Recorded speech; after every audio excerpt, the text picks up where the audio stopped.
Rozjeli se! What's going on here, my friend? Overčevo!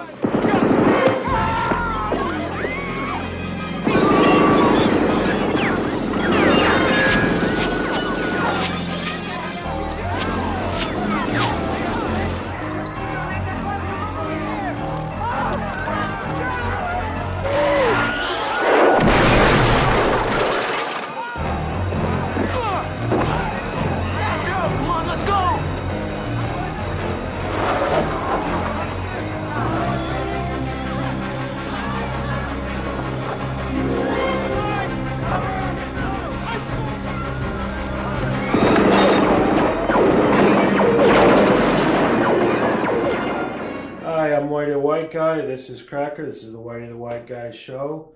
And today we're going to talk about Red Dawn, the original film that came out in 1980, starring Patrick Swayze and a shit ton of other people.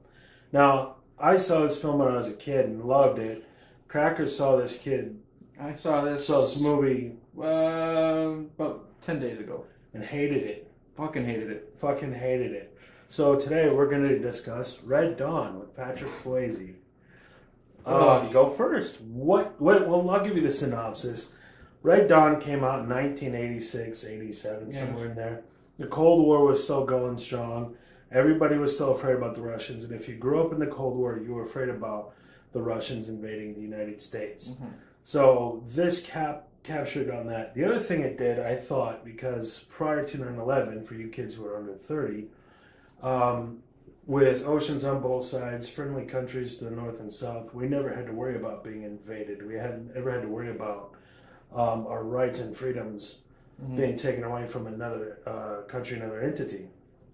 So this, from what I liked about it, was it kind of popped that bubble and put American kids, you know, clean-cut white kids from the country, into that circumstance that people from perhaps Afghanistan or something would be going through with the Soviet invasion. I could see why you would like it from that time when you saw it from a young kid, because like you just said, that never happened. But now, circa 2015, now it's old news.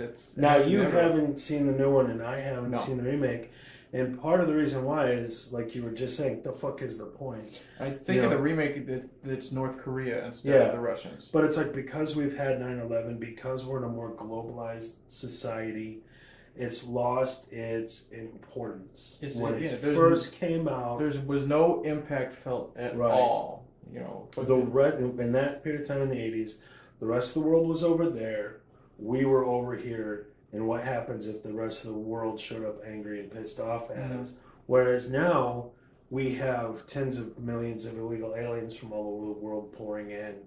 And we're used to being part of the rest of the world. So there was a little bit, this film took our virginity. It popped our cherry and destroyed our innocence. Thank you, Patrick Swayze, for destroying my innocence. I'm sure you're not the first person that has told him that. You destroyed my innocence, Patrick Swayze! Now, see, the thing, you know, it started off really, really good. I mean, you know, you're in this classroom of just regular, stereotypical high schoolers. I think they're seniors, maybe. And then just out of nowhere, you got all these Russians paratrooping into the outside field. And, you know, you got the teacher, you know, going to see what the hell is going on. He's blown away, you know, shot to shit. And then it's basically the rest of the movie is this group, you know, like 3 or 4 people, I think. You know, Charlie Sheen's one of them, Pony Boy from The Outsiders is another. Also known as C. Thomas Howell. Yeah, Pony Boy from The Outsiders is one of them. Another guy from The Outsiders, I don't remember his name offhand, with the curly black hair, who was there. But here's the... And then what happens is they get weapons from, I think, the local shop owner. Yeah, it's C. Thomas Howell's. Now, I've only seen it 500 times. C. Thomas Howell, or Robert, his dad owns the local gas station, which has weapons, shotguns, and 30-30s. So they get some supplies and stuff. And then they pick up 2 girls from some local farmer. They don't explain who he is really. They just he just wants them to take his girls so they can his granddaughters and get them out of there. And so they end up in the mountains, and they end up kind of accidentally at first going on the offensive against the Russians and defending their country, guerrilla warfare. Right, style. and just my main problem I'm sure this was done on purpose. It made the Russian soldiers look like complete idiots. Right. Being able to being taken out by a group of high schoolers who have had no military training our knowledge, no training. They're creating booby traps. They're hiding under homemade. But to guerrilla warfare the defense of, I don't remember the writer's name, but to the defense of the writer, this is part of kind of a phenomenon that goes back throughout time, where a conventional military takes on an indigenous population.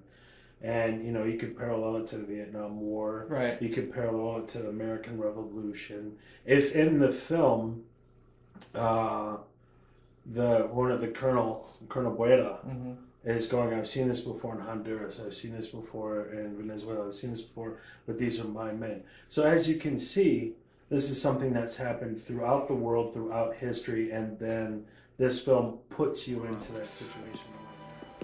Nicaragua, El Salvador, Samboy, Mongolia, y México. Pero estos son míos.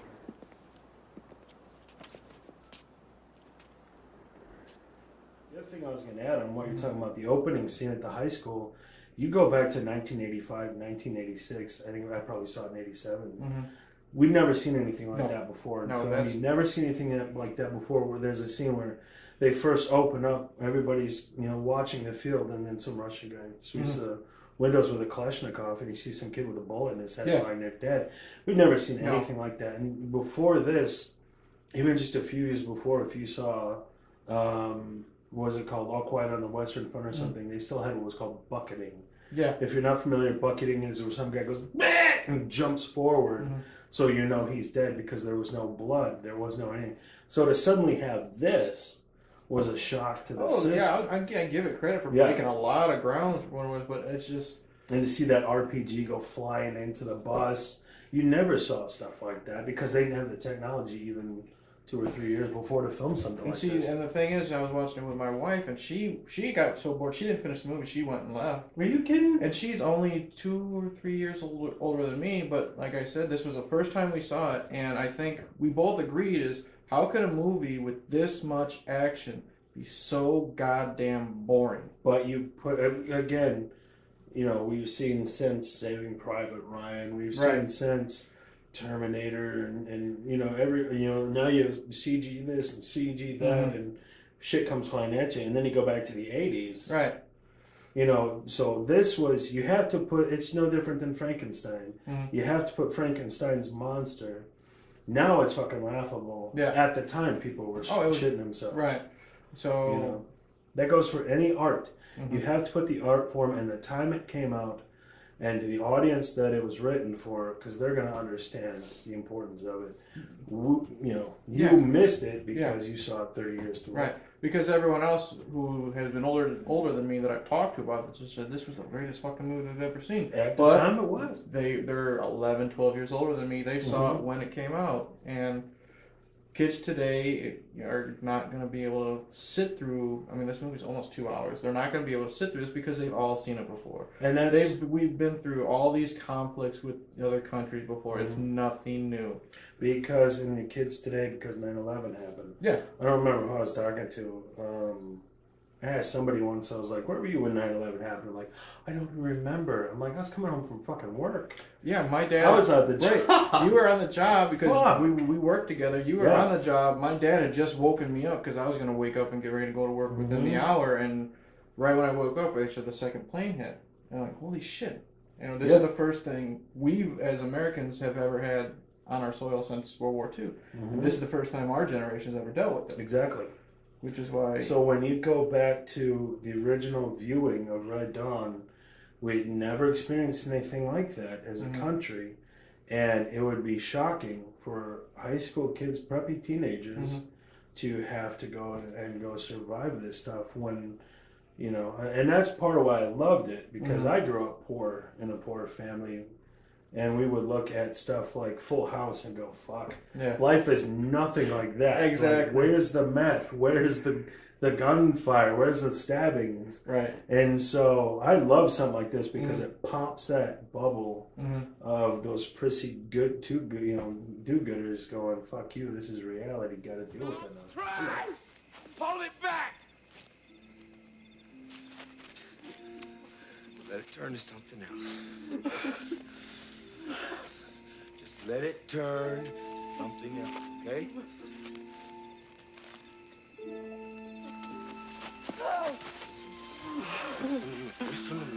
Listen.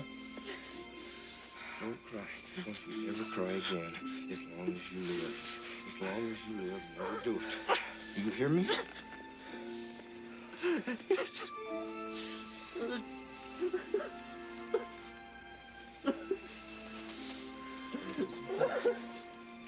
They're gonna kill us!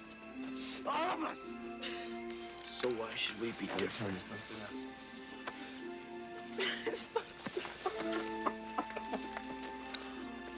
Let it turn to something else, Manny.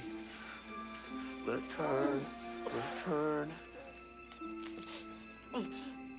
And I missed it completely. I really, but you're making great points. But you love Catwoman, so fuck you. I didn't love Catwoman. His I favorite finished film. Catwoman. Favorite fucking movie he's ever seen. All I'm He's gonna say jerking is, off the all whole I'll time. say is, kids, if you want to watch America versus the Russians, just go watch Rocky IV.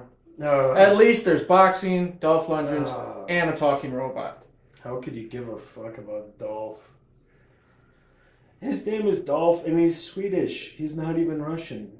What's the point? Oh, God. And Rocky can suck a bag of dicks. He lost me after 2. Like, it got so... We're going to kill off Apollo. Oh, no. Is this a soap opera now? We're killing off Apollo? He's going to die? It's every fucking stereotypical fight movie. You might as well pop in Van Damme in 15 or 16 of the films he's made.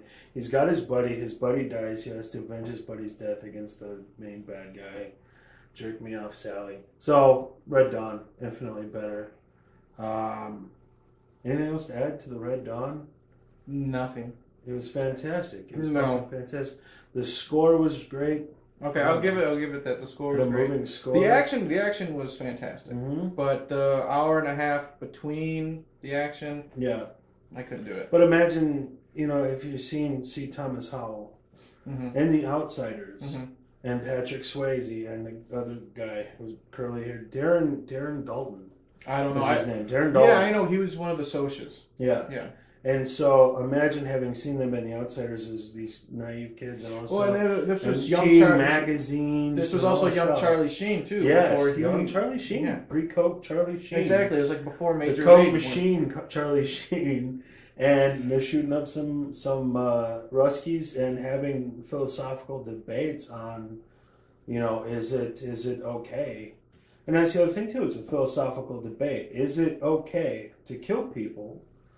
In this circumstance, whereas in If it's another for survival, I don't circumstance, see why not. Exactly, but tell that to Jesus. Jesus is going to be like, fuck you, you killed a bunch of Russians? I made those Russians. They swim out of my balls and into creation. Well, Jesus also made Dolph Lundgren. He made, fuck him. Fuck you. Fuck you, Jesus! Blindfolds? This is violated the Geneva Convention. I never heard of it. Dog face! I show you how Soviet dies. I've seen it before, pal. This isn't happening. This isn't happening. Jet, let him go! Shut up, Danny! He was one of us! Shut up! He told them where we were! He did. Now get your rifles. No! What did you say? I said no! We're not doing it! Boy, say it to you, our friend, so I may not die alone. What's the difference, Jet, huh? I'll do it. Shut up, Robert! Tell me, what's the difference between us and them?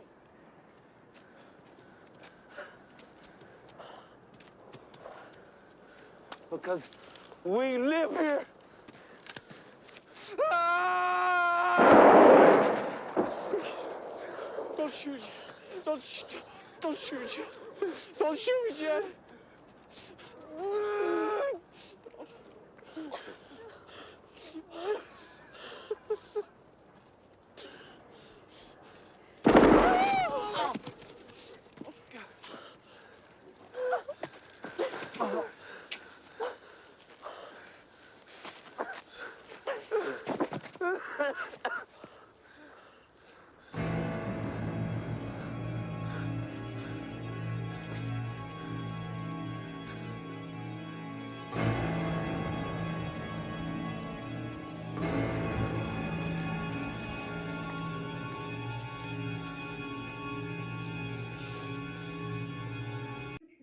I actually don't mind Dolph Lundgren. I just don't like his movies.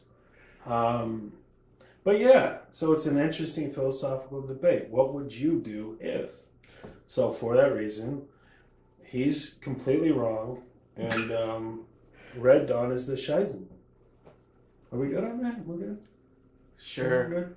We're good. Red Dawn, the original, check it out, and forget about the remake. Nobody cares. So I'm Whitey. It's a Whitey White Guy Show. This is Cracker. Have sex with your hand.